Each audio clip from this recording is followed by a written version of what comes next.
Supreme court న్యాయమూర్తుల సంఖ్య 38కి పెంచుతూ రాష్ట్రపతి ద్రౌపది ముర్ము ఆర్డినెన్స్ జారీ చేశారు. దీంతో సుప్రీంకోర్టు న్యాయమూర్తుల సంఖ్య ప్రస్తుతం ఉన్న 34 నుంచి 38కి పెరిగింది.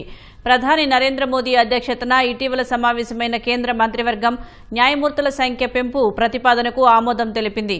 వచ్చే పార్లమెంట్ సమావేశాల్లో ఇందుకు అనుగుణంగా బిల్లు ప్రవేశపెట్టనున్నట్లు కేంద్ర మంత్రి అశ్విని వైష్ణవ్ వెల్లడించారు. ప్రస్తుతం సుప్రీంకోర్టులో 92,000 కేసులు పెండింగ్లో ఉన్న విషయాన్ని దృష్టిలో ఉంచుకుని ప్రజలకు వేగంగా న్యాయ సేవలు అందించాలన్న ఉద్దేశంతో కేంద్రం ఈ నిర్ణయం తీసుకున్నట్లు చెప్పారు. తాజాగా రాష్ట్రపతి ఆర్డినెన్స్ జారీ చేయడంతో న్యాయమూర్తుల సంఖ్య పెంపు అమల్లోకి వచ్చింది.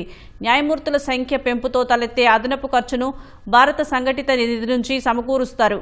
ప్రస్తుతం సుప్రీంకోర్టులో సీజేఐతో కలిపి 32 మంది న్యాయమూర్తులు సేవలు అందిస్తున్నారు. 2 పోస్టులు ఖాళీగా ఉన్నాయి. ఈ ఏడాది నవంబర్లోపు 4 న్యాయమూర్తులు పదవీ విరమణ చేయనున్నారు.